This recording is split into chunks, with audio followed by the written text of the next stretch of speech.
Pray. Our Heavenly Father, we thank you, Lord, for this good day that you have given to us, Lord. We thank you, Jesus, for a good life. But Father, the very purpose and the plan that you have for us, Lord, in this life, Lord Father, make us work towards it, Father, to fulfill each and everything that you have planned for us, Father, with your strength. We thank you, Jesus, for making us sit together, Father, in one spirit, Father, and in one mind and in one heart, Father, Lord Father, to listen to your word, Father, to understand your word. Lord Father, we thank you for this blessed time, Lord, that you have given us our Uncle Father.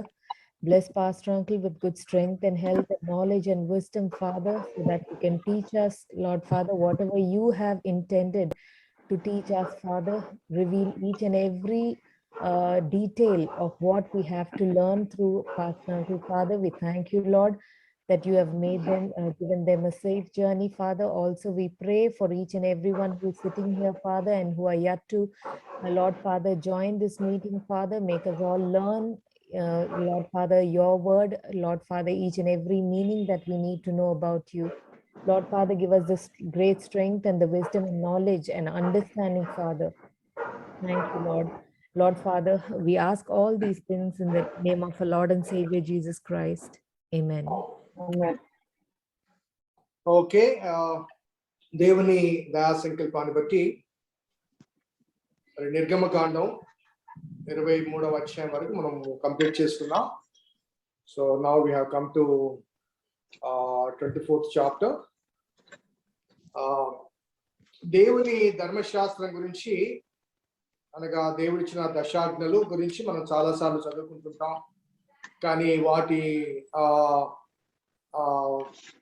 లోతైన భావాలు కానీ లేకపోతే వాటి యొక్క అవసరత కానీ అంతగా మనము పట్టించుకోము. ఎందుకంటే అవి మోషే కాలానికి సంబంధించిన భావన మనకు ఉంటుంది. అదే రీతిగా జ్యుడిషియల్ లా, న్యాయ శాస్త్రం, న్యాయ సంబంధమైన విధి విధానాలు కూడా బైబిల్లో ఈ వాక్య భాగాలు కొన్నిసార్లు మనం ఏం చేస్తామంటే పాస్ ఆన్ చేస్తూ ఉంటాం, చూడకుండా పక్కకు తప్పించడానికి ప్రయత్నం చేస్తూ ఉంటాం. అనగా అంతగా మనకు ఆసక్తి కలిగే అంశాలు కనిపించవు. బైబిల్ ఎప్పుడు చదివినా కానీ మనకు ఎక్కువగా ఆసక్తి కలిగించే అంశాలు ఏంటంటే మనకు ధైర్యాన్ని ఇచ్చేవి, అలాగే మన సమస్యలకు జవాబులు ఇచ్చేవి, లేకపోతే మనకు ఊరటనిచ్చేవి, ఇటువంటి అంశాలు, ఆశీర్వాదాల గురించి అంశాలు, కాపుదల గురించి అంశాలు ఎక్కువగా మనము కాన్సన్ట్రేట్ చేస్తూ ఉంటాం. బట్ దేవుని ధర్మశాస్త్రాన్ని లేకపోతే దేవుని ఆజ్ఞలను మనం పాటించకుండా, లేకపోతే దేవుని ఆజ్ఞలను మనము నెమరు వేసుకునకుండా, అనుసరించకుండా దేవుని ఆశీర్వాదాలు పొందడం అనేది మనకు కష్టం. దేవుని ఆశీర్వాదాలు పొందాలంటే దేవుడు అనుగ్రహించిన ఆజ్ఞలు మనము పాటించాలి. So coming to the 24th chapter, గతంలో గమనిస్తే 20వ అధ్యాయం 21 తర్వాత జ్యుడిషియల్ లా గురించి కొన్ని అంశాలు చెప్పబడతాయి. 21 నుంచి 24:1 కంటిన్యూషన్ అని కొంతమంది చెబుతూ ఉంటారు. అనగా దేవుడు పర్వతము దగ్గర మోషేతో మాట్లాడిన అనుభవాల గురించి చాలా మంది ఇది కంటిన్యూషన్ అని చెప్తూ ఉంటారు. సో 24వ అధ్యాయంలో దేవుడు మోషేను పిలవడం ఆ పర్వతం దగ్గరికి, 25వ అధ్యాయం నుంచి దేవుని సన్నిధి కలిగిన నిబంధన మందస్సం, ఆ నిబంధన మందస్సం యొక్క ఏర్పాటు గురించి 25 నుంచి మనకు చెప్పడం జరుగుతుంది. So we concentrate for today's lesson Exodus 24 and 25. Okay, 24వ అధ్యాయంలో, మరియు ఆయన మోషేతో ఇట్లనెను, నీవును అహరోనును నాదాబును అబీహును ఇశ్రాయేలు పెద్దల్లో 70 మంది యెహోవా యొద్దకు ఎక్కి వచ్చి దూరమున సాగిలపడి, మోషే మాత్రం యెహోవాను సమీపించవలను, వారు సమీపించకూడదు, ప్రజలు అతనితో ఎక్కి రాకూడదు. సో ఇక్కడ దేవుడు మరలా ఇన్స్ట్రక్షన్స్, అందుకే 20వ అధ్యాయంలో 10 ఆజ్ఞలు ఇచ్చిన తదుపరి దీని కంటిన్యూషన్ గా చాలా మంది భావిస్తున్నారు. అక్కడ చెప్పబడ్డ మాట ఏంటంటే, మోషే అహరోను, వారితో పాటుగా మరి ఇద్దరు, నాదాబు, అబీహు. వీరిద్దరు ఎవరో ఒకసారి నిర్గమకాండం 6వ అధ్యాయం 23వ వచనంలో అహరోను అమ్మినాదాబు కుమార్తెయు నయస్సోను సహోదరున ఎలిషబను పెళ్లి చేసుకును. ఆమె అతనికి నాదాబును, అబీహును, ఎలియాజరును, ఈతామారును కనెను. సో నాదాబు, అబీహు ఎవరు? సో అహరోను కుమారు అనగా ఆ తర్వాత కాలంలో అహరోను యాజకునిగా నియమించిన తర్వాత అహరోను కుమారులు ఆ వారసత్వాన్ని కొనసాగింపచేయాలి కాబట్టి అహరోను కుమారుల్లో పెద్దవారిద్దరు, నాదాబు, అబీహును మరి దేవుడు అహరోనుతో పాటు పిలిచినట్లుగా వారితో పాటుగా ఇశ్రాయేళ్ల పెద్దల్లో 70 మంది. ఈ 70 అనే ఈ నంబర్ ఎలా వచ్చిందంటే వారు ఐగుప్తు దేశంలో బానిసత్వం చేస్తున్నప్పుడు ఆ పనివారి మీద నియమించబడిన పెద్దలు వీరు. అనగా ఇశ్రాయేల్ జనాంగానికి అంతటికీ ఏదైనా సూచనలు, ఇన్స్ట్రక్షన్స్ కమ్యూనికేట్ చేయాలంటే ఈ 70 ద్వారా కమ్యూనికేట్ చేసేవాళ్ళు. అదే రీతిగా మోషే కూడా దేవుని సన్నిధి అనగా మండుతున్న పర్వతం దగ్గర దేవుని ప్రత్యక్షత చూచిన తర్వాత వచ్చి ఈ 70 మంది ద్వారా మిగతా వారికి కమ్యూనికేట్ చేసేవాడు. మోషే ఒక్కడే 6 లక్షల మందికి దేవుని సందేశాలు కానీ లేకపోతే ఉపన్యాసాలు కానీ సూచనలు కానీ చెప్పడం అసాధ్యం.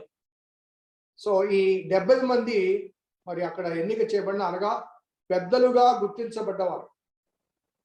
మార్గ మధ్యంలో ప్రయాణంలో ఏదైనా సరిగినా గొనిగినా వారికి సమాధానం చెప్పడానికి ఉపయోగించబడ్డవారు ఈ 70 మంది. కాబట్టి మోసెస్ అలాంగ్ విత్ అహరోను, అదే రీతిగా నాదాబు, అబీహు మరి 70 మంది కలిసి, వీరందరూ కలిసి దేవుడు వాటిని పిలిచినట్లుగా వచ్చి యెహోవా యొద్దకు ఎక్కి వచ్చి దూరమున సాగిలపడుడి అనగా they were asked to come to closer to the mountain. ఆ సీనాయి పర్వతము సమీపమునకు వారు రావాలి.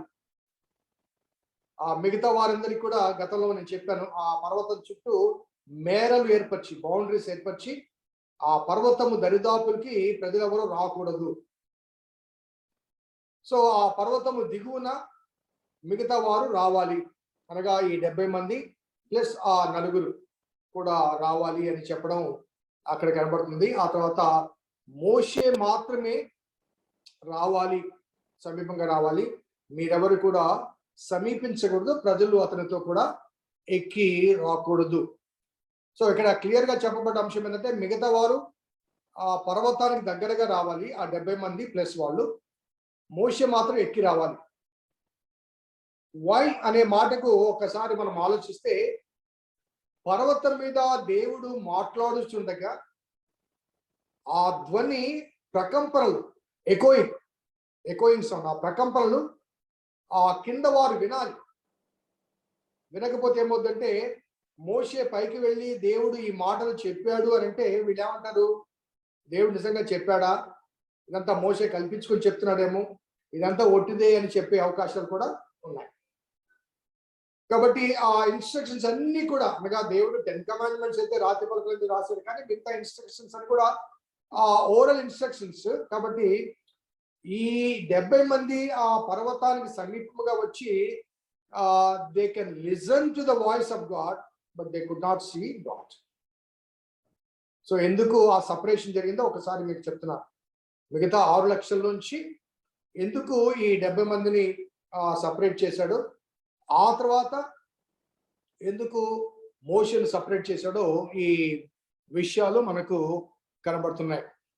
సో ఇక్కడ ఇవ్వబడ్డ మోషే ద్వారా ఇవ్వబడే ఇవన్నీ కూడా ఆ తర్వాత వాక్య భాగంలో మనం గమనిస్తే 20వ అధ్యాయంలో జ్యుడిషియల్ లా ఇచ్చిన తర్వాత దేవుడు తిరిగి వెళ్ళి వారిని తీసుకుని ఆ పర్వతము సమీపముకు రావాలని చెప్తాడు.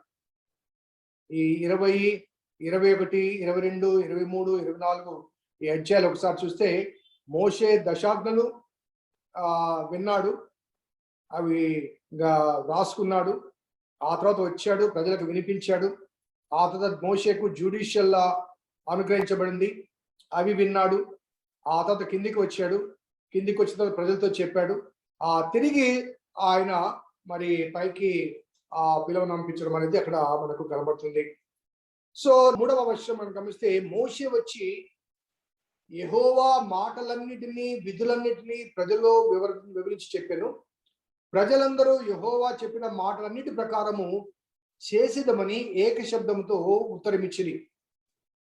ఈ మాటలు దేని గురించి చెప్పబడ్డాయంటే 22, 23, 24 అధ్యాయంలో చెప్పబడ్డ జ్యుడిషియల్ లా గురించిన విషయాలు మోషే తిరిగి ప్రజలకు వినిపించాడని ఇక్కడ 3వ వర్షంలో చెప్పబడినగా అక్కడ ఒకేసారి ఇవన్నీ రాయబడలేదు కాబట్టి 23వ అధ్యాయంలో ఏం జరిగిందో అదంతా కూడా 24వ అధ్యాయంలో దాన్ని సమప్ చేస్తున్నట్టుగా మనకు ఇక్కడ కనబడుతుంది. 4వ వర్షంలో మరియు మోషే యెహోవా మాటలని వ్రాసి ఉదయమందు లేచి ఆ కొండ దిగువను బలిపీఠమును ఇశ్రాయేలు 12 గోత్రముల చొప్పున 12 స్తంభములు కట్టి ఇశ్రాయేలును యవనస్తులను పంపగా వారు దహన బలి అర్పించి యెహోవాకు సమాధాన బలులు కోడలు వధించిరి. అప్పుడు మోషే వాటి రక్తములో సగము తీసుకుని పళ్ళెములో పోసి ఆ రక్తములో సగం బలిపీఠం మీద ప్రోక్షించను. అతడు నిబంధన గ్రంథము తీసుకుని ప్రజలకు వినిపించగా వారు యెహోవా చేసినవన్నీ చేయుచు విధేయులమై ఉందుము అనివి. అప్పుడు మోషే రక్తము తీసుకుని ప్రజల మీద ప్రోక్షించి ఇదిగో ఈ సంగతులన్నిటి విషయమే యెహోవా మీతో చేసిన నిబంధన రక్తము ఇదే అని చెప్పెను. సో ఇవన్నీ మనకి ఎలా అనిపిస్తుందంటే దేవుడు మోషేకు ఆజ్ఞలు ఇచ్చాడు. ఇవ్వబడిన ఆజ్ఞలను మోషే తీసుకుని వచ్చి ప్రజలకు వినిపించాడు. వెంటనే ప్రజలు వీటి ప్రకారం మేము చేసిద్దామన్నారు.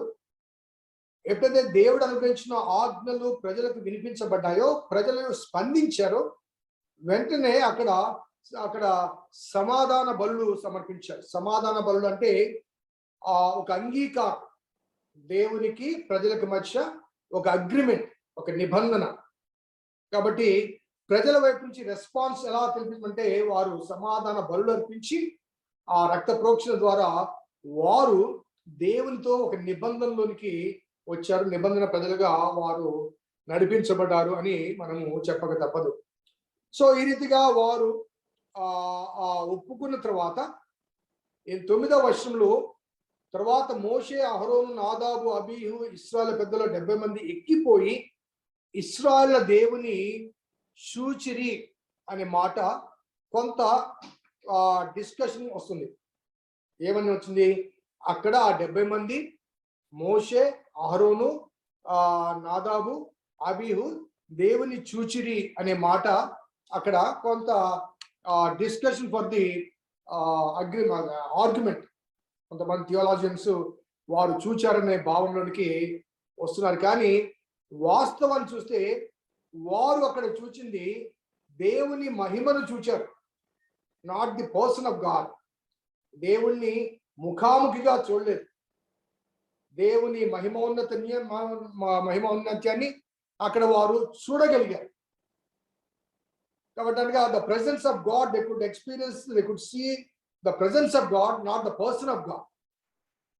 The presence of God is different from person of God.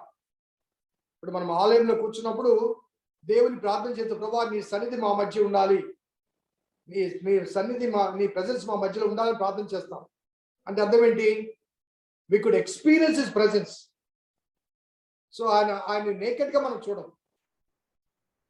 కాబట్టి 70 మంది కానీ మోషే, అహరోను, నాదాబు, అబీహు వీరు కూడా అక్కడ ఒక దేవుని రూపాన్ని చూశారు కానీ స్వరూపాన్ని చూడలేదు. దేవుని రూపాన్ని చూడగలిగారు, దేవుడు ఎలా ఉంటాడు అన్నాన్ని వాళ్ళ చూడగలిగారు కానీ దేవుణ్ణి చూడలేదు.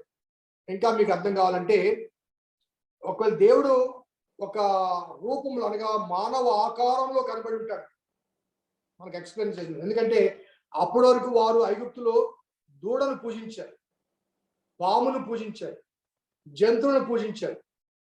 కాబట్టి బయటికి వచ్చిన తర్వాత దేవుడు అనేవాడు ఎలా ఉంటాడు అన్నదానికి ఒక ఎక్స్ప్రెషన్ అవసరం. సో మనిషిని దేవుడు తన రూపంలో సృజించాడు. కాబట్టి దేవుడిని చూసినప్పుడు వాళ్ళకి ఎట్లా కనపడాలి? దూడ కనపడాలా, ఎద్దు కనపడాలా, పాము కనపడాలా కదా? సో దేవుడు మనిషిలాగానే కనబడాలి. సో ఆ మానవ రూపం కనబడింది, మనిషి దేవుడు కనబడలేదు.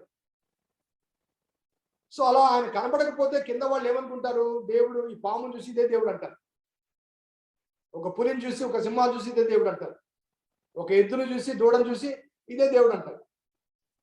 సో ఇక్కడ దైవిక ఎక్స్ప్రెషన్ కనబడింది, దేవుడు ఒక మానవ ఆకారంలో ఉంటాడు అనే భావన వారికి తెలియచేయడానికి ఇక్కడ ఆ మాట మోషే, అహరోను, నాదాబు, అబీహు ఇశ్రాయేలు పెద్దల్లో 70 మంది ఎక్కిపోయి ఇశ్రాయేలు దేవుని చూచిరి.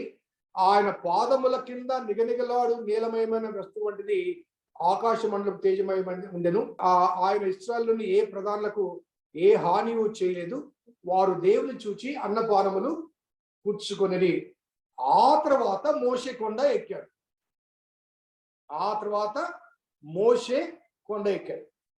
సో ఇక్కడ ఒక చిన్న ఎక్స్ప్లెనేషన్ మీకు ఇవ్వాలనుకుంటాను. ఏంటంటే మొదట మోషే వెళ్ళి దేవుని దగ్గర నుంచి జూయిష్ లా తెచ్చాడు, దాంతో పాటుగా జ్యుడిషియల్ లా తెచ్చాడు. జూయిష్ లా అంటే 10 కమాండ్మెంట్స్, జ్యుడిషియల్ లా అంటే మనుషుల మధ్య ఉండాల్సిన న్యాయ శాస్త్ర సంబంధమైన విధి విధానాలు. సో ఇవి తీసుకొచ్చిన ప్రజలు అంగీకరించారు. ఆ అంగీకారానికి సూచనగా ఆ ప్రజల మధ్య ఒక సమాధాన బలి అర్పణ జరిగించబడింది. ఆ తర్వాత ఈ 70 మంది ప్రజా ప్రతినిధులతో కలిసి దేవుడు అనగా ఆయన సన్నిధి అక్కడ కనబడింది. ఆ సన్నిధిలో వారందరూ కలిసి ఆ రాత్రి అన్నపానములు పుచ్చుకుని 70+4 దే డైన్ విత్ గాడ్. ఎలా చెప్పండి? అన్నపానములు పుచ్చుకుని అంటే ప్రతి ఆదివారం నాడు మనం ఆరాధన అయిపోతే ప్రభుబలలో కూర్చుంటాం. ఎందుకు కూర్చుంటాం? ప్రభుబలలో it is symbolic act of a communion. Communion అంటే ఏంటి? దేవునితో సహవాసం. సో దేవుడు కొత్త నిబంధనకు సాదృశ్యంగా మనకు ప్రభుబలు ఇచ్చాడు, దేవునితో చేయబడిన నిబంధనకి. అలాగే ఆ సమయంలో దేవుడు ఆయన తన ప్రత్యక్షత అనుగ్రహించబోతున్నాడు కాబట్టి, తన నిబంధన అనుగ్రహించబోతున్నాడు కాబట్టి they had a communion with God. The 70+4 plus God had a communion.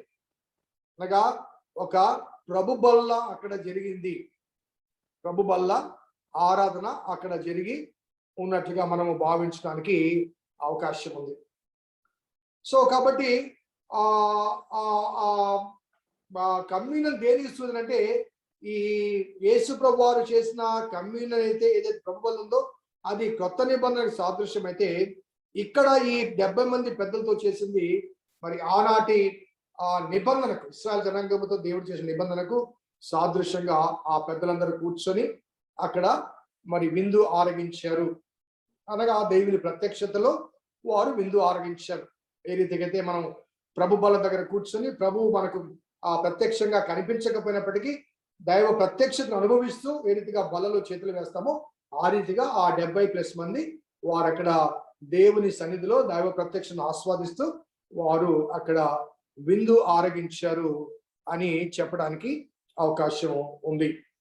So 12వ వచనంలో మనం గమనిస్తే, అప్పుడు యెహోవా మోషేతో ఇట్లనెను, నీవు కొండ ఎక్కి నా యొద్దకు వచ్చి అచ్చట ఉండుము. అనగా Moses was asked to climb over the mountain for the second time. రెండవసారి. మొదటిసారి ఏమి ఇచ్చారు? దశాజ్ఞలు, అలాగే జూయిష్ లా ఇచ్చాడు, జ్యుడిషియల్ లా ఇచ్చాడు. ఆ తర్వాత దేవుడు మరి రెండవసారి అక్కడికి ఎక్కి అక్కడ ఎందుకు రమ్మన్నాడంటే, నీవు వారికి బోధించినట్లు నేను వ్రాసిన ఆజ్ఞలు, ధర్మశాస్త్రమును రాతి పలకలు నీకిచ్చదనగా మోషేయు అతని పరిచారకుడైన యెహోషువయు లేచిరి. మోషే దేవుని కొండ మీదకి ఎక్కెను. అతడు పెద్దలను చూచి, మేము మీ యొద్దకు వచ్చే వరకు ఇక్కడే ఉండండి. ఇదిగో అహరోను హూరు మీతో కూడా ఉన్నారు. ఎవరికైనా వ్యాజ్యమునడలా వారి యొద్దకు వెళ్ళవచ్చని వారితో చెప్పాను. మోషే కొండ మీదకి ఎక్కినప్పుడు మేఘము కొండను కమ్మెను. యెహోవా మహిమ సీనాయి కొండ మీద నిలిచెను. మేఘము 6 దినములు దాన్ని కమ్ముకొనెను. 7వ దినమున ఆయన ఆ మేఘములో నుండి మోషేను పిలిచినప్పుడు యెహోవా మహిమ ఆ కొండ శిఖరం మీద దహించు అగ్నివలే ఇశ్రాయేలు కన్నుల కనబడును.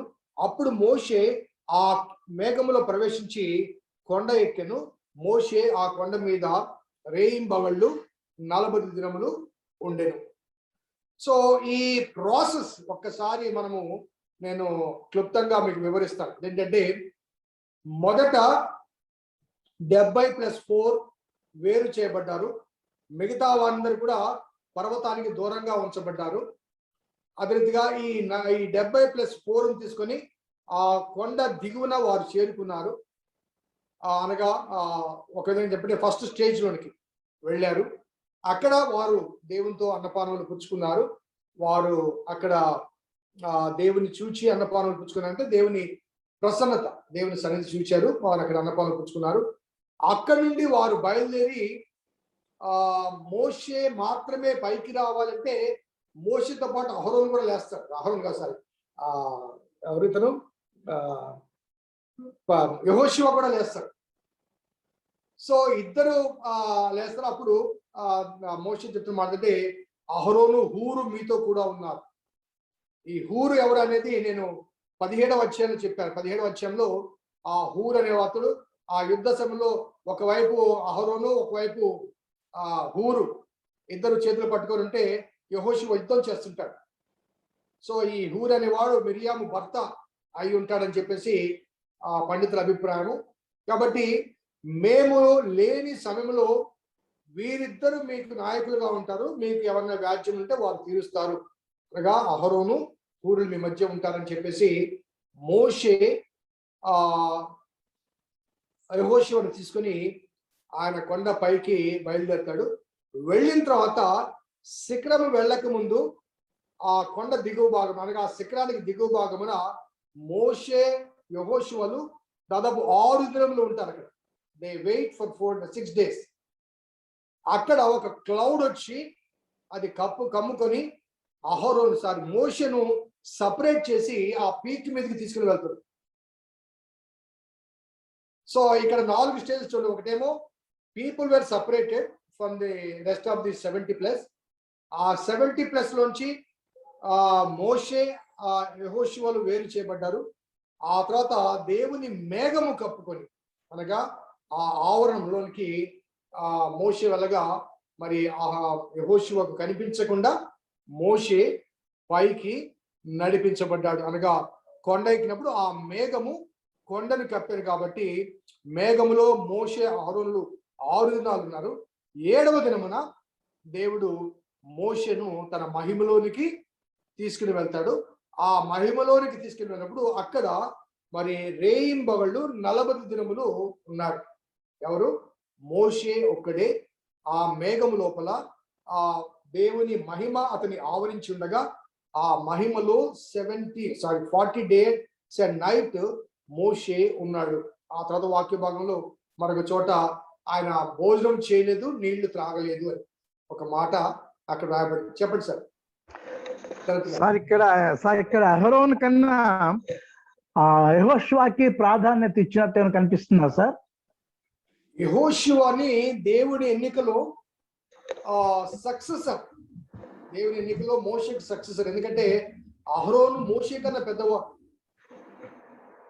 సో ఆ టైం వచ్చినప్పుడు అహరోను వెళ్ళిపోతాడు, మోషే వెళ్ళిపోతాడు. సో యంగర్ జనరేషన్ రావాలి, ఒక అసోసియేట్ కావాలి. దేవుని ప్రణాళికలో అంటే అహరోను పక్కన పెట్టినట్టు కాదు. Aaron is elder than Moses. కాబట్టి we cannot expect Aaron to live longer than Moses. Yes sir. కాబట్టి పక్కన పెట్టినట్టు కాదు, కానీ Aaron was given a greater responsibility of priesthood. So మోషే ఎదుటిగా నాయకుడిగా ఉన్నాడు, అహరోను యాజకుడిగా ఉన్నాడు. నాయకత్వాన్ని యెహోషువకు బదిలీ చేయబడింది. యాజకత్వం కాదు. యాజకత్వం అనేది అహరోను కుటుంబానికి కంటిన్యూ అయిపోతుంది. అక్కడ ఓకే. ఇంకొక మాట ఏంటంటే లిటరల్ గా ఆలోచిస్తే 40 days and nights Moses was fed by the words of God, దేవుని మాటల చేత పోషించబడ్డాడు. 40 దినములు యేసయ్య శోధించబడ్డప్పుడు అపవాది వచ్చి శోధిస్తున్న మొదటి శోధన ఏంటండి? నీవు ఆకలిగా ఉన్నావు కదా, ఈ రాళ్ళను రొట్టెలు చేసుకుని తినమంటే యేసయ్య చెప్పిన మాట, మనుషుడు రొట్టె వల్ల మాత్రమే కాదు దేవుని నోట నుండి వచ్చి ప్రతి మాట వలన జీవిస్తాడు. సో ఆ 40 దినములు రాత్రింబవళ్ళు దేవుని ఆ గ్లోరియస్ ప్రెజెన్స్ లో ఉన్నాడు కాబట్టి అతనికి 40 రాత్రింబవళ్ళు ఆహారం కానీ పానీయం కానీ ఏదైనా కానీ దేవుని మాటలు. సో దేవుని సన్నిధిలో దేవునితో సంభాషిస్తున్నాడు కాబట్టి ఆ డివైన్ ఇన్ఫ్లుయెన్స్ లో ఉన్నాడు కాబట్టి ఫిజికల్ ఇన్ఫ్లుయెన్స్ అతని బాడీ మీద పనిచేయలేదు. He was totally under the divine influence. That's why ఈ భౌతిక సంబంధమైన మానవ సంబంధమైన మరి నిద్ర కానీ ఆకలి కానీ దాహం కానీ అతనికి వేలినటువంటి మరో ప్రపంచంలోనికి he has translated into another world to experience God's presence. ఎందుకంటే దేవుడు అప్పటి వరకు అనగా యేసుక్రీస్తు ద్వారా నరావతారిగా వచ్చాడు, కానీ అంతకుముందు కాలంలో మరి దేవుడు ఈ భౌతిక సంబంధం ఈ ప్రపంచంలో జీవించినట్లుగా కానీ సంచరించేటట్టుగా కనబడదు. దేవుని మాటలు వినిపించబడ్డాయి, దేవుడు ఆత్మరూపిగా సహవాసం చేశాడు అబ్రహాం మొదటి వారితో, కానీ భౌతిక ఇన్ఫ్లుయెన్సెస్ లేవు. కాబట్టి Moses had to be translated into the glory of God so that he can be spend his time 40 days and 40 nights in God's glory and God's presence. అందుకే ఆ సమయంలో అతనికి ఆకలి దప్పులు వేయలేదు అని చెప్పడానికి అవకాశం ఉంది. సో 25వ అధ్యాయానికి వస్తే, మోషేను ఈ 40 దినములు రాత్రింబవళ్ళు ఆ పర్వతం మీదకి తీసుకుని వెళ్ళి అక్కడ దేవుడు మొదట చెప్పిన ఒక అంశం ఏంటంటే 25:8, నేను వారిలో నివసించినట్లు వారు నాకు పరిశుద్ధ స్థలమును నిర్మించవలను. నేను వారిలో నివసించినట్లుగా నాకు పరిశుద్ధ స్థలము నిర్మించవలను. నేను నీకు కనుపరచు విధముగా మందిరం యొక్క రూపము దాని ఉపకరణలన్నిటి రూపమును నిర్మించవలను అంటూ మరి మోషేకు మొదటి instructions besides what he was given. అవి కాకుండా మరి దేవుడు ఒక ఇన్స్ట్రక్షన్స్ ఇస్తున్నాడు. అంటే ఇప్పటి వరకు 20 నుంచి 24 వరకు చెప్పబడ్డ అంశాలు కానీ విధులు కానీ లేకపోతే న్యాయశాస్త్ర సంబంధ విధులు కానీ ఇవన్నీ కూడా relationship between man to man, మానవునికి మధ్య. సో 25th నుంచి వచ్చేసరికి a relationship between man and God. So ఆ విధులు వారు అంగీకరించినట్లయితే, దేవుని ధర్మశాస్త్రాన్ని వారు పాటించినట్లయితే, దేవుడు చెప్పిన న్యాయశాస్త్రాన్ని వారు అనుసరించినట్లయితే దేవుడు వారి మధ్యలో ఉంటాడు. అక్కడ ఇంకొక మా చక్కని మాట అంటే, నేను వారిలో ఉండినట్లుగా, వారితో కాదు, వారిలో చాలా స్పష్టంగా అక్కడ రాయబడ్డ మాట, వారిలో నివసించినట్లు వారు నాకు పరిశుద్ధ స్థలము నిర్మించబడను. సో పరిశుద్ధ స్థలం అంటే ఏ హోలీ ప్లేస్, ఏ సపరేటెడ్ ప్లేస్, అనగా మిగతా ప్రజానీకానికి దూరంగా వారి ఒక పరిశుద్ధమైన స్థలంలో అది నిర్మించబడాలి అని చెప్పడం అనేది మనకు కనబడుతుంది. సో ఎందుకు దేవుడు ఆ నిర్మాణం గురించి తెలియచేశాడు అంటే, మొదటిగా గతంలో నేను చెప్పాను, ఆది కాండంలో దేవుడు he was a visitor. So నిర్గమ కాండంలో దేవుడు విజిటర్ కాదు, ఈజ్ ఎ కంపానియన్. సో మనలో ఉండువాడు, మన మధ్య నివసించేవాడు. కాబట్టి మనలో ఉండటానికి మన మధ్య నివసించడానికి ఆయన ఒక సపరేట్ ప్లేస్ మీరు నిర్మించండి, నేను మీలో ఉంటాను అని చెప్పడానికి ఆయన సపరేట్ ప్లేస్ దేవుడు నివసించడానికి. కాబట్టి దేవుడే దానికి కావాల్సిన ఉపకరణాలన్నీ కూడా డిక్టేట్ చేశాడు. అది ఏ సైజులో ఉండాలి, ఏముండాలి, అవన్నీ కూడా అక్కడ దేవుడు పొందుపరిచాడు. ఆ విషయాలకు వెళ్ళక ముందు ఆ నిర్మాణానికి ఏం చేయాలి అన్న దానికి 2వ వచనం చూడండి. నాకు ప్రతిష్టార్పణ తీసుకుని రండని ఇశ్రాయేలుతో చెప్పుము, మనఃపూర్వకంగా అర్పించు ప్రతి మనుష్యుని దగ్గర దాన్ని తీసుకుని వాళ్ళు వారి యొద్ద తీసుకునవలసిన అర్పణలు ఏమనగా బంగారం, వెండి, ఇత్తడి, ఇవన్నీ చాలా ఉన్నాయి. సో ఆ అర్పణలు ఎలా తీసుకోవాలి అనే దానికి చెప్పబడ్డ మాట అంటే, మనఃపూర్వకముగా అర్పించు ప్రతి మనుష్యుని యొద్ద నీవు తీసుకోవాలి, మనఃపూర్వకంగా అర్పించు. సో ఈ మాట speaks about the people's response towards God's blessing. People's response towards God's blessing. వీళ్ళు ఈ కానుకలు ఈ బంగారం ఇవ్వాలి, వెండి ఇవ్వాలి, ఇత్తడి ఇవ్వాలి, వస్త్రాలు ఇవ్వాలి, ఈ కలప ఇవ్వాలి, ఇవన్నీ మేము ఏమేమి ఇవ్వాలి అన్న దాని గురించి ఇవి ఇవ్వాలా అవి ఇవ్వాలని వాటి గురించి ఆలోచిస్తున్నాం. కానీ సో ఎందుకు ఇవ్వాలి అంటే, in response, a token of gratitude for God, for what God has done to them. ఒకసారి ఆలోచిద్దాం. దేవుడు 40 సంవత్సరములు వారికి ఆకాశం నుంచి మన్నా కురిపించాడు, బండలోంచి నీటిని రప్పించాడు, 6 లక్షల కాల్బలాన్ని 40 సంవత్సరాలు పోషించాడు. అంత చేసిన వాడు ఆ మందిరాన్ని తాను నిర్మించుకోలేడా? Is it impossible to God? దాని కొరకు మన అర్పణలు అవసరమా? మన కానుకలు అవసరమా? సో చాలా మంది ఆలోచన విధానాన్ని ఒకసారి ఆలోచించాలి. Why God demands the purpose of giving, లేకపోతే ద ప్రాసెస్ ఆఫ్ గివింగ్. ఈ ప్రాసెస్ ఆఫ్ గివింగ్ దేవుడు ఎందుకు డిమాండ్ చేస్తున్నాడంటే, దేవునికి కొరతయి కాదు. It is nothing but our response as a gratitude. దేవుడు మన జీవితాల్లో చేసిన దానికి కృతజ్ఞతగా మనం ఇవ్వాలి. అది కూడా ఎలా ఇవ్వాలంటే, మనఃపూర్వకంగా ఇవ్వాలి.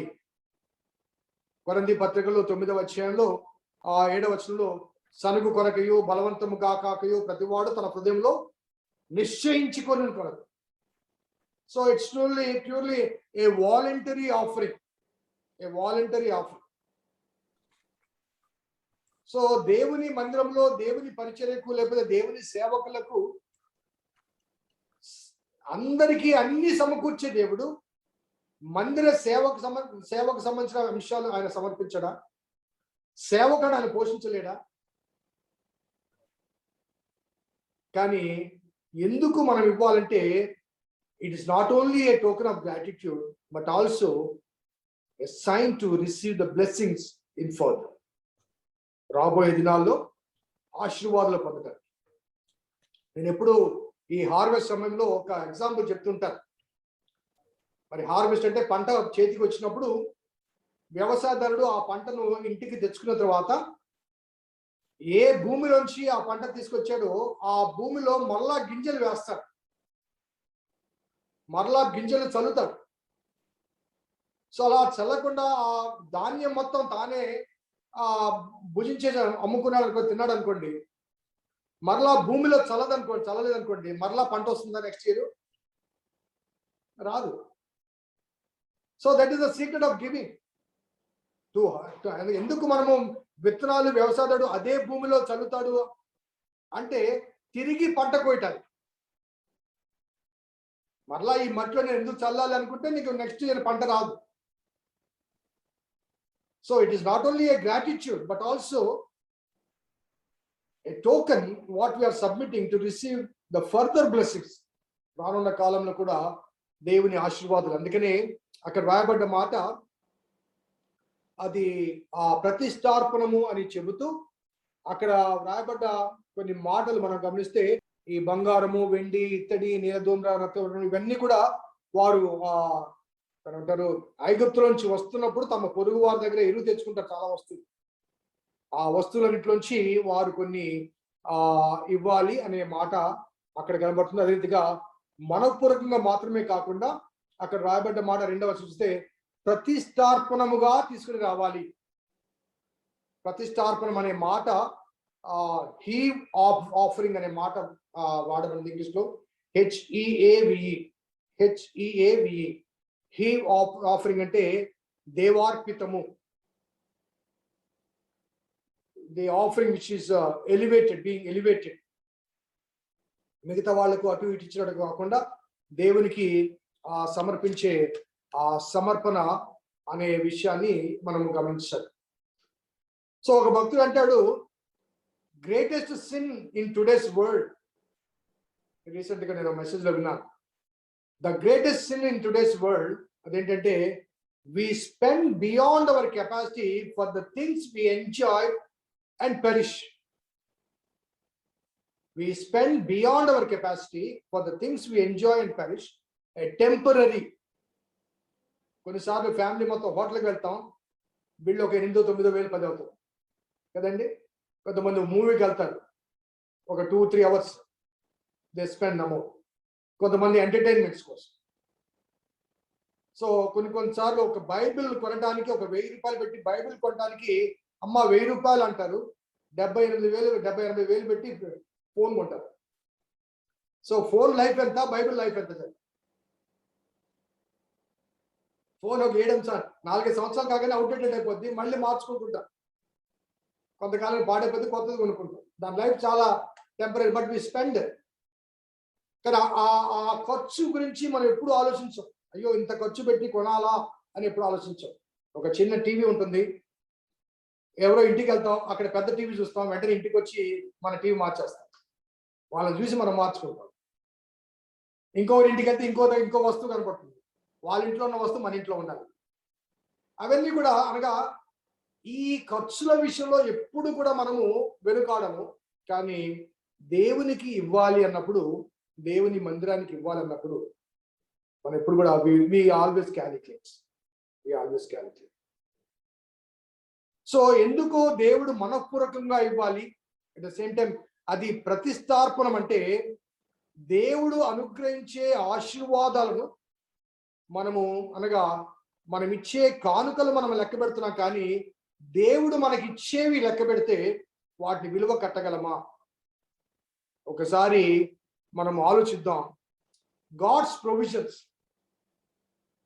ఈ మధ్య కాలంలో ఈ కరోనా వచ్చిన తర్వాత ఈ ఆక్సిజన్ లెవెల్ పడిపోయాయి, చాలా మందికి. పడిపోయిన వెంటనే మరి హాస్పిటల్ అడ్మిట్ చేయడం, ఆక్సిజన్స్ పెట్టడం, 50,000, 60,000, ₹1,00,000, రోజుకి 1,00,000 కూడా ఖర్చు పెట్టాల్సి వచ్చింది. So the cost of the lungs ఎంతండి? So the cost of the heart, cost of the kidney, ఇవన్నీ ఫ్రీగా ఇచ్చినాయి మనకి. అదే రీతిగా ది ఎన్విరాన్మెంట్, దేవుడు మనకి ఎంత ఆక్సిజన్ ఇచ్చాడండి, వాటిని కాపాడడానికి వృక్ష సంపద ఇచ్చాడు కదా. So if you calculate all the blessings what we are given, so కాబట్టి in turn what we are giving. ఇంకా చెప్పాల్సి వస్తే దేవుని ఆశీర్వాదాలు అనేవి శాశ్వతమైనవి, అవి మన హృదయాలకు సమాధానాన్ని కలిగించేవి. సినిమాకి వెళ్తే 3 గంటలు సినిమా చూస్తే తలనొప్పి వస్తుంది, కానీ దేవుని వాక్యము, మధురమైన వాక్యాన్ని మనం ఆస్వాదిస్తే అది మన హృదయానికి ఊరట కలిగింపు చేస్తుంది, మరి సేద తీరుస్తుంది, మరి అంత మాత్రమే సమాధానము కలిగిస్తుంది, మన సమస్యలకు జవాబు కలిగింపు చేస్తుంది. సో ఎవరికి ఇస్తున్నాము? సో ఎందుకు ఆ ఆలయం నిర్మించబడాలంటే ది పరిశుద్ధ స్థలం అనేది దేవుడు నివసించడానికి ఏర్పరచుకున్న స్థలం. మనం కట్టుకునే ఇల్లు కాదు, మనము నివసించే ఇల్లు కాదు, దేవుడు నివసించే స్థలం. ఇక్కడ ఇంకొక స్పష్టత కూడా నేను ఇస్తాను. అదేంటంటే దేవుడు అన్ని చోట్ల ఉన్నాడు కదండి, ఎక్కడున్నా ప్రార్థన చేసినా వింటాడు కదా, ఇంట్లో ప్రార్థన చేసినా వింటాడు కదా, చర్చిలోనే ప్రార్థన చేస్తే చర్చికే వెళ్ళి ప్రార్థన చేయాలా? ఈ మధ్యలో కరోనాలో అదొక లాజిక్ అయిపోయింది చాలా మందికి అదొక లాజిక్ అయిపోయింది. మేము ఇంటికాడే ఉంటాం పాస్టర్ గారు, మా దగ్గర లేడా? ఒకసారి ఆలోచించండి, టీవీలో ఇదే మెసేజ్ వస్తుంటుంది, ఇంటి దగ్గర మనం ఎలా కూర్చొని వింటున్నాము, అదే గుడికి రావాలంటే ఎలా సిద్ధపడి వస్తాం? తలస్నానం చేయకుండా గుడికి వస్తామా? సిద్ధపడకుండా నీట్గా ఇస్త్రీ బట్టలు వేసుకోకుండా టైలు కట్టకుండా. So we our self will not prepare properly. అప్పుడేమవుతుందంటే మన మైండ్ కూడా కాన్సన్ట్రేషన్లోకి రాదు. మన మైండ్ కూడా కాన్సన్ట్రేషన్లో.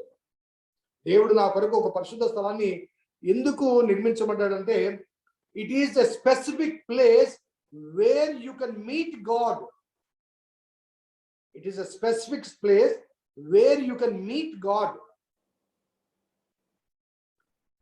పాస్టర్ గారు, మా ఇంట్లో మేము దేవుడిని కలుసుకోలేమా, నేను ఎక్కడ ప్రార్థన చేసినా ఆయన వింటాడు కదా అంటే, అవుట్ సైడ్ ద టెంపుల్ లేకపోతే out side the church building we can experience God. At the same time we'll be having other experiences also. మనము దేవునితో సంభాషించవచ్చు, దేవుని సన్నిధిని పొందొచ్చు. అదే సమయంలో మిగతా వాళ్ళు కూడా మనతో ఉంటారు, మిగతా పనులు కూడా చేస్తూ ఉంటాం. ఆ కాన్సన్ట్రేషన్ లేకపోతే 1-to-1 కనెక్షన్ అనేది దేవాలయంలో మాత్రమే దొరుకుతుంది. 1-to-1 అనే కనెక్షన్ అనేది దేవుడు. కాబట్టి out side the temple God and the world, including you and me.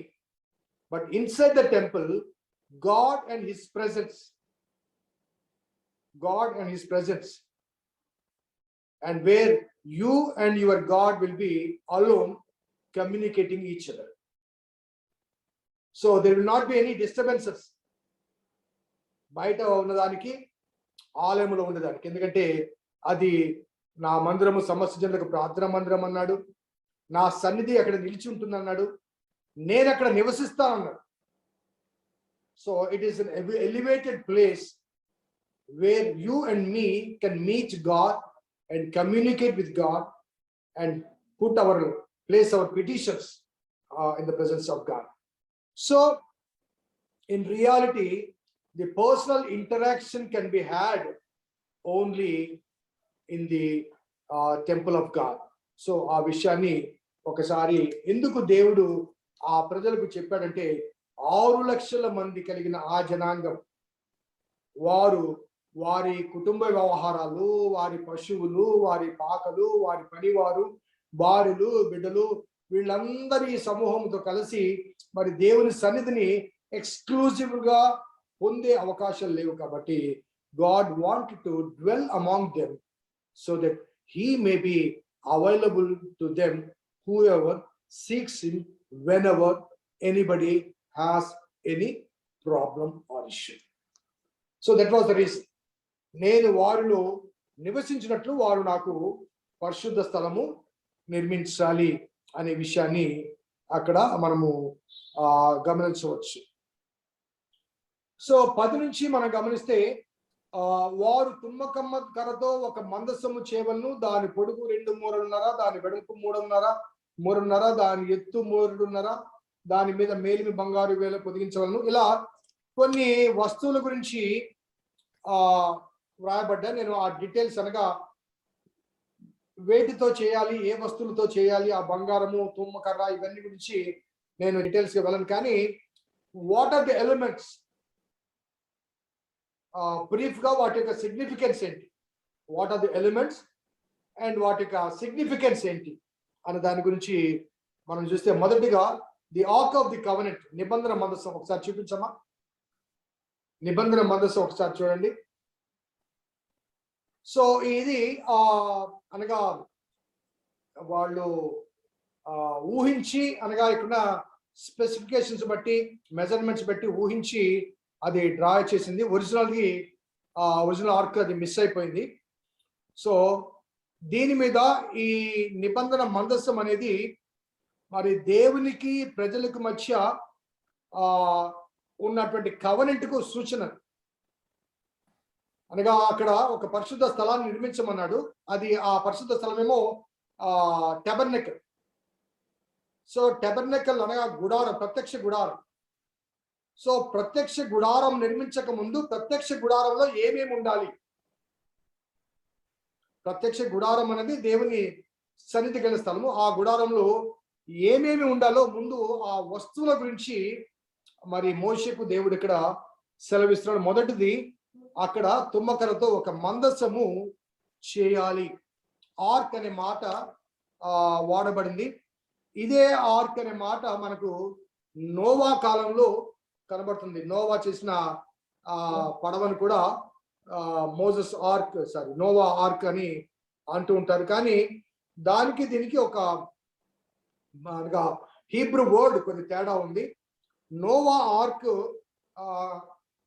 ఏమనంటారంటే TEBAH టెబా. నోవా ఆర్క్ ను హీబ్రూ భాషలో టెబా అంటారు, TEBAH. కానీ ఇక్కడ వ్రాయబడ్డ ఆర్క్ ఆఫ్ ది కవెనెంట్, నిబంధన మందసం, ఇక్కడ ఆర్క్ అనే మాటని హీబ్రూ భాషలో ఆరోన్,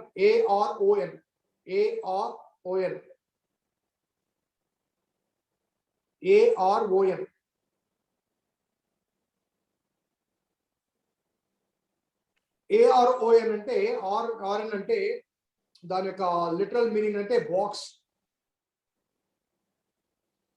ఇంకా లోతుగా ఆలోచిస్తే సేఫ్టీ లాకర్ అన్నమాట. మన కొందరు గృహాల్లో ఉంటాయి, కొంతమంది బ్యాంకుల్లో లాకర్లు ఉంటాయి, కొంతమంది గృహంలోనే ఇనపెట్టెలు ఉంటాయి కదండి. ఇనపెట్టెలు, అందులో ఏం పెట్టుకుంటాం?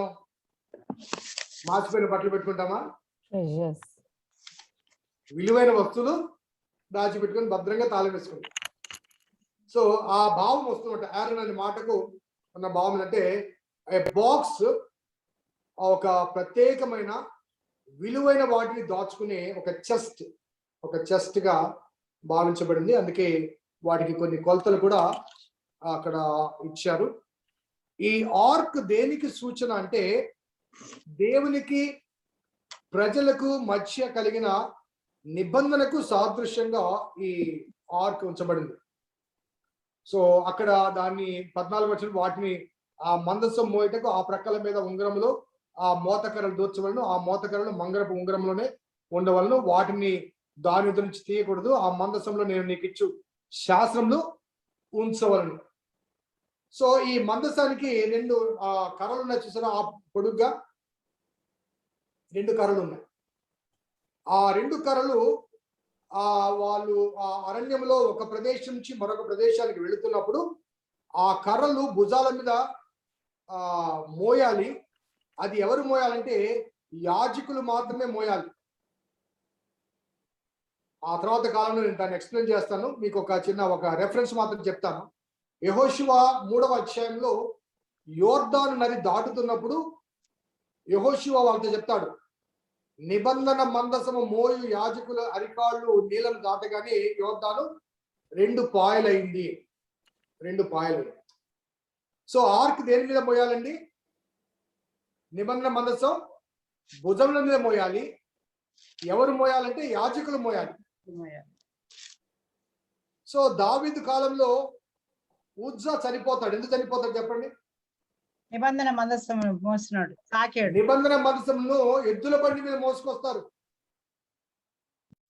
ఎద్దుల బండి మోసుకొచ్చినప్పుడు ఆ రాళ్ళు తగిలి ఆ బండి జారి పడిపోతుంటే దాన్ని పట్టుకుంటాడు. సో ఉజ్జా అనాయింటెడ్ కాదు, అభిషిక్తుడు కాదు, రెస్పాన్సిబుల్ పర్సన్ కాదు. అతను ఒక సైనికుడు మాత్రమే, ఒక కస్టోడియన్ మాత్రమే. కాబట్టి ఉజ్జా చనిపోవడానికి ఏదైనా కారణం ఏంటంటే 2 కారణాలు. దావీదు ఆ మందసాన్ని యాజకుల భుజాల మీద మోయడానికి బదులుగా ఎద్దుల బండి మీద మోపించాడు. అలాగే ఉజ్జా అనే ఒక సైనికుడు, ఒక దాని ఆ బాధ్యత తీసుకున్న ఒక వ్యక్తి, నిర్వహణ అధికారి అవడానికి ప్రయత్నం చేస్తాడు. సో ఇలా ఒకసారి మనం ఆలోచిస్తే ఈ నిబంధన మందసం అనేది దేవునికి మానవులకు మధ్య నిబంధన. కాబట్టి ఆ నిబంధన మందసాన్ని మోయటానికి మరి దేవుడు ఆ తర్వాత కాలంలో ఎవరెవరు మోయాలన్నది తర్వాత వాక్య భాగంలో మనం చెప్పవచ్చు. సో అక్కడ మొదట నిబంధన మందసం ఉంటుంది. 17వ వచనం చూడండి. మరియు నీవు మేలిమి బంగారుతో కరుణాపీఠము చేయవలను, దాని పొడుగు 2 మూరన్నర, దాని వెడల్పు 3.5, మరియు 2 బంగారు కెరూబులు చేయవలను. కరుణాపీఠం యొక్క 2 కొనను విక్షిపం చేయవలను. ఈ కొనను ఆ కొనను, కెరూబులను ఆ కొనను ఈ కొనను చేయవలను. కరుణాపీఠములో దాని 2 కొనల మీదను కెరూబులను దాని మీద ఏకాండంగా చేయవలను. ఆ కెరూబుల పైకి విప్పిన రెక్కలు గలవై కరుణాపీఠంలో తమ రెక్కలతో కప్పుచుండగా వాటి ముఖములు ఒకటొకటి ఎదురుగా ఉండవలను. ఆ కెరూబుల ముఖములు కరుణాపీఠం తట్టు ఉండవలను. నీవు ఆ కరుణాపీఠం ఎత్తి ఆ మందసం మీద ఉంచవలను. సో మందసం మీద మనకి ఏం కనబడుతున్నాయండి? కెరూబులు కనబడుతున్నాయి ఎదురెదురుగా. సో ఆ కెరూబుల 2 రెక్కలు పైకి చాచబడి ఉన్నాయి. సో ఆ కరుణాపీఠాన్ని 2 చేసి ఒకదానికొకటి ఎదురుగా ఉండాలి. ఆ కరుణాపీఠాన్ని మందసము పై భాగములో ఉంచాలి. అనగా ఆ కరుణాపీఠంలోంచి దేవుడు వారితో మాట్లాడబోతున్నాడు. సో ఆ తర్వాత భాగంలో ఆ మందసం లోపల దేవుడిచ్చిన ధర్మశాస్త్ర ఆ పలకలు పెట్టాలని చెప్పి 22వ వచనంలో, అక్కడ నేను నిన్ను కలుసుకొని కరుణాపీఠం నుండి శాసనములుగా మందసము మీద నుండి 2 కెరూబుల మధ్య నుండి నేను ఇశ్రాయేలు నిమిత్తము మీకు ఆజ్ఞాపించు సమస్తము నీకు తెలియచెప్పెదను. So God was going to speak. ఆ కరుణాపీఠం ద్వారా దేవుడు వారితో మాట్లాడటకు నిర్ణయించబడిన ఆ ప్రదేశము, అందులో దేవుని శాసనాలు ఆ మందసంలో ఉంచబడ్డాయి కాబట్టి ఆ శాసనాలు వారికి డైరెక్ట్ చేస్తుంటాయి. వారి జీవిత విధి విధానాలు కానీ దేవునికి మానవునికి మధ్య ఉండవలసిన మన లక్షణాలు కానీ అందులో ఆ ఆర్క్ లోపల అనగా మందసపు పెట్టి లోపల ఉంచబడతాయి. అలాగే ఆ తర్వాత 23వ వచనం చూడండి. మరియు నీవు తుమ్మకరతో ఒక బల్ల చేయవలను. దాని పొడుగు 2 మూరలు, దాని వెడల్పు 1 మూరన్నర, ఎత్తు 3.5. మేలిమి బంగారు రేకును దానికి పొడిగించి దాని చుట్టూ బంగారు జనను చేయించవలను. దాని చుట్టూ బెత్తెడు బద్దె చేసి దాని బద్దె పైన చుట్టూను బంగారు జన చేయవలను. దానికి 4 బంగారు ఉంగరములు చేసి దాని 4 కాళ్ళు కుండు 4 మూలలో ఆ ఉంగరం తగిలించవలను. బల్ల మోయటకు మోతకర్రలు ఉంగరములు బదులు సమీపం ఉండవలను. ఆ మోతకర్రలు తుమ్మకర్రతో చేసి వాటి మీద బంగారు రేపు ఉండవలను. వాటితో బల్ల మోయబడును. మరియు నీవు దాని పల్లెములను, ధూపార్తులను, గిన్నెలను, పానీయార్పణలను, పాత్రలు దానికి చేయవలను. మేలిమి బంగారుతో వాటిని చేయవలను. నిత్యముగా నా సన్నిధి రొట్టెలు ఆ బల్ల మీద ఉంచవలను. సో నిబంధన మందసము, దాని మీద కరుణాపీఠము. ఆ తర్వాత ఒక టేబుల్ తయారు చేయమని చెప్తాడు. ఆ టేబుల్ ఎలా ఉండాలో దానికి ఆ మెజర్మెంట్ చెప్పిన తర్వాత ఆ టేబుల్ మీద ఏమి ఉండాలంటే పానీయార్పణ పాత్రలు, అదే రీతిగా సన్నిధి రొట్టెలు అనే మాటలు అక్కడ వ్రాయబడ్డ ఒక టేబుల్ మీద ఆ పానీయార్పణము. సో ఇక్కడ మనకు కనబడుతుంది చూడండి కింద భాగంలో టేబుల్ ఆఫ్ షూ బ్రెడ్ అని, ఇది బ్రోజన్ లాయర్ అని. ఇక్కడ ఈ రొట్టెలు కనబడుతున్నాయి కదా, రొట్టెలు, ఈ పానీయార్పణ పాత్ర.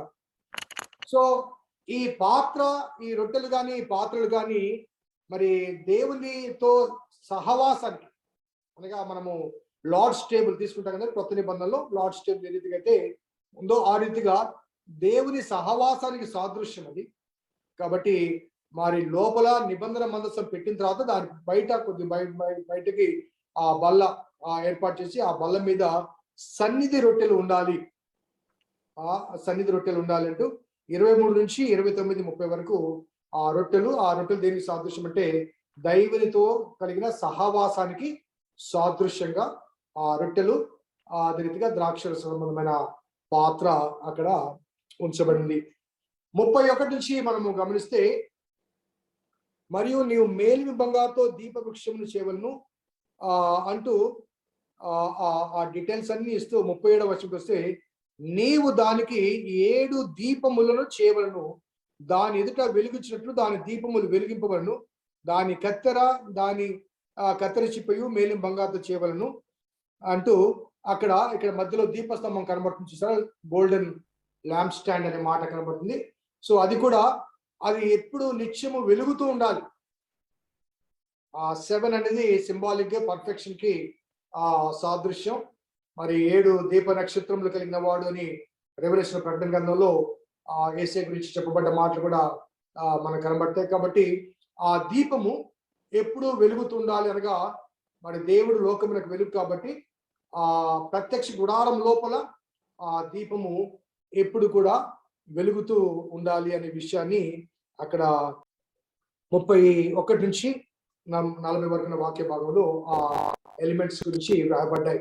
సో మిగతా వాటి గురించి తర్వాత అధ్యాయంలో చెప్పబడ్డాయి. కానీ ఈ విషయాన్ని మనం ఒకసారి జ్ఞాపకం చేసుకుంటే, ప్రత్యక్ష గుడారం నిర్మించక ముందు దేవుడు ఆ గుడారంలో ఉండాల్సిన ఎలిమెంట్స్ ముందు సిద్ధం చేస్తున్నారు. The items. మొదట ఆర్క్ ఆఫ్ ది కవెనెంట్, ఆ తర్వాత టేబుల్, ఆ తర్వాత కరుణాపీఠము, ఆ కరుణాపీఠం తర్వాత బయటకు వస్తే కొంత టేబుల్, ఆ టేబుల్ మీద రొట్టె, పానీయ పాత్ర, ఆ తర్వాత బయటకు ముందుకు వస్తే ఇన్సెన్స్ గోల్డెన్ ల్యాంప్ స్టాండ్ పెట్టబడిన అవి వెలుగు సాదృశ్యం. తర్వాత మిగతావి కూడా తర్వాత 26, 27 అధ్యాయాల్లో మిగతావి కూడా కనబడతాయి. ఇవన్నీ అయిపోయిన తర్వాత ప్రత్యక్ష గుడారాన్ని నిర్మాణం గురించి మరి మోషేకు దేవుడు తెలియచేస్తాడు. ఇక్కడ ఒక చిన్న ప్రశ్న ఏంటంటే, మనకు దేవుడు ఆ దశాజ్ఞలు మాత్రమే ఆ 2 పలకల మీద ఇచ్చినట్టు కనబడుతుంది. సో ఈ ఇన్ఫర్మేషన్, సో ఇంతటి ఇన్ని కొలతలు ఉండాలి, ఇది తీసుకోవాలి, దీంట్లో ఎక్కడ పెట్టాలి, అది ఎక్కడ పెట్టాలని ఈ ఇన్ఫర్మేషన్ అంతా కూడా మరి సేకరించడానికి మోషేకు 40 దినాలు పడుతుంది. So why Moses have to stay 40 days and nights? Already 10 commandments దేవుడు చెప్పేశాడు. కానీ 40 రాత్రింపగల్లో 10 కమాండ్మెంట్స్ దేవుడు వేలుతో రాశాడు. ఆ తర్వాత మరలా రెండోసారి కూడా రాసిన అనుభవాన్ని మళ్ళీ మనం చూస్తాం. That's different issue. బట్ రాస్తాడు. కానీ దాని కొరకు 40 రాత్రింపగలు అక్కర్లేదు. కానీ God was dictating everything, every bit of it, so that Moses can explain everything to the architects. ఏది కూడా పొరపాటుగా తప్పుగా ఉండకూడదు. దేవాలయం అన్నప్పుడు దేవాలయానికి ఏమి ఎక్కడ ఎలా ఉండాలో వాటి ప్రకారము అవి జరగాలి అన్నది దేవుడు నియమించిన విధి విధానం. ఇంకో మాటలు చెప్పాలంటే, దేవుడు మరి మానవుల మధ్య నివసించడానికి దేవుడు ఏర్పరచుకున్నాడు కాబట్టి ఆ పరిశుద్ధత ఉండటానికి దేవుడు కొన్ని సూచనలు ఈ వాక్య భాగంలో వీటి ద్వారా మరి తెలియచేస్తున్నట్లుగా, మరి ఆ తర్వాత కాలంలో ఒక అడ్డుతెర కూడా మందసానికిను మిగతా వాటికి అడ్డుతెర కూడా కనబడుతుంది. మరి యాజకులు లోనికి ధైర్యంగా వెళ్లకుండా ఉంటారు. యేసు ప్రభువారు శిలువ మరణ పొందే సమయంలో అడ్డుతెర చినిగిపోతుంది. అది తర్వాత మనం జ్ఞాపకం చేసుకోవచ్చు. So today we end with chapter 25. తర్వాత 40వ వచనంలో ఒక వార్నింగ్ ఇస్తాడు. కొండ మీద నీకు కనపరచబడిన వాటి రూపము చొప్పున వాటిని చేయుటకు జాగ్రత్త పడుము. కొండ మీద నీకు కనపరచబడిన వాటి రూపము, అనగా మోసెస్ కుడ్ సీ ఎవ్రీథింగ్. అనగా దేవుడు ఏమేం చెప్పాడో అవి మోషే అదృశ్య రూపంలో వాటిని ఆయన చూడగలిగాడు. ఎందుకంటే ఆ మహిమ ప్రదేశంలో ప్రభావంలో తను ఉన్నాడు కాబట్టి అన్ని చూడగలిగాడు. తాను చూసిన వాటన్నిటిని కూడా కిందికి వచ్చి ప్రజలకు ఎక్స్ప్లెయిన్ చేసి దాని ప్రకారం ఆయన చేపించగలిగాడు. So this is the end of 25th chapter. Next week 26th and 27 వీలైతే 28th కూడా మనం ధ్యానం చేయడానికి ప్రయత్నం చేద్దాం. ఓకే, ప్రార్థన చేసుకుందాం.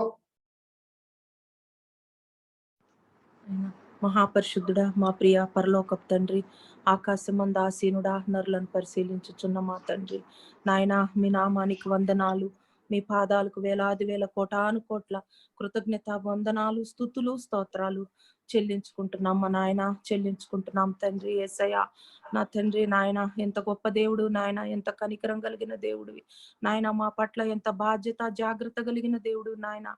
యేసయ్య నా తండ్రి, నాయన పుట్టించినాము బ్రతకమనలేదు ప్రభువ. అయ్యా ఐగుప్తు నుండి నాయన విడిపించినాను బ్రతకమనలేదు ప్రభువ. మా గురించి నా తండ్రి ఎంత జాగ్రత్తలు తీసుకున్నావు నాయన. అడుగడుగునా ప్రభువ మోషేను పైకి పిలిపించుకున్నావు ప్రభువ. పిలిపించుకొని ఇదిగో మీ కొరకు నేను నా తండ్రి ఇంత చేశాను కదా, నా కొరకు మీరు ఈ కట్టడలు చేయండి, నా కొరకు ఇవి పెట్టండి, నా కొరకు ఇవి చెయ్యండి నాయన అని ఏవుగా నాయన ఒక్కటి కూడా నాయన నీ కొరకు అడుక్కోలేదు ప్రభువా, చెప్పుకోలేదు నాయన. సమస్తము నా తండ్రి మా కొరకే ప్రభు ఆలోచించినావు నాయన. నా తండ్రి ఎటువంటి కట్టడలు ప్రభువా నాయన, నా తండ్రి నిత్య జీవంతో నాయన జీవించేందుకు మనుషులకు కావలసినటువంటి నాయన మీ వెలుగును సమృద్ధిని ప్రభువా యేసయ్య నాయన వింటూ ఉంటే ప్రభువా, చదువుతున్నప్పుడు మాకు తెలియలేదు నాయన, వింటూ ఉంటే ప్రభువా ఎంతగా ప్రభువా నాయన ఎంత ప్రేమ నా తండ్రి నాయన. యేసయ్య కడుపులో పుట్టిన బిడ్డల మీద కూడా మాకంత జాగ్రత్త ఉండదు నా తండ్రి. యేసయ్య నా తండ్రి విడిపించుకొచ్చి నా తండ్రి మీ బిడ్డల కోసం నాయన ఎంత చేసినావు ప్రభువా, కానీ విశ్వాసం లేని మనుషులము నాయన వాటిలో ఒక్కటి కూడా మేము గుర్తు పెట్టుకోలేదు ప్రభువా, ఎప్పుడో మర్చిపోయినాం ప్రభువా, మమ్మల్ని క్షమించండి ప్రభువా. యేసయ్యా నా తండ్రి నాయన 40 దినములు దివారాత్రములు ప్రభువా అయ్యా నా తండ్రి మీ పర్వతం మీద ప్రభువా మీ సన్నిధిలో నాయన మీ బిడ్డతో మాట్లాడి నాయన జ్ఞానం ఇచ్చి ప్రభువా ఇవన్నీ గుర్తు పెట్టుకొని నాయన క్రిందికెళ్ళి నా బిడ్డల కొరకు ఇవన్నీ నమూనాగా నాయన చూపిస్తున్నాను చెయ్యమని ప్రభువా. యేసయ్య ఎంత కనికరం కలిగిన దేవుడు ప్రభువా. యేసయ్య నాయన మీ పాదాలకే వందనాలు స్తుతులు స్తోత్రాలు చెల్లించుకుంటున్నాము నాయన. ఇదిగో నాయన మరొక వారం నా తండ్రి నాయన తిరిగి మరలా కలుసుకునే కృపను మాకు దయచేయమని యేసయ్య అతి శ్రేష్టమైన నామములో అతి వినయంతో ప్రార్థించి అడిగి వేడుకొని పొందుకుని ఉన్నాము తండ్రి. ఆమేన్. తండ్రి కుమార పరిశుద్ధాత్మ త్రియేక దేవుని దీవెన వాక్యాభిలాషులకు వాక్యము చేత పోషించబడిన బిడ్డలకు సదా తోడైనది గాక. ఆమేన్ ఆమేన్ ఆమేన్.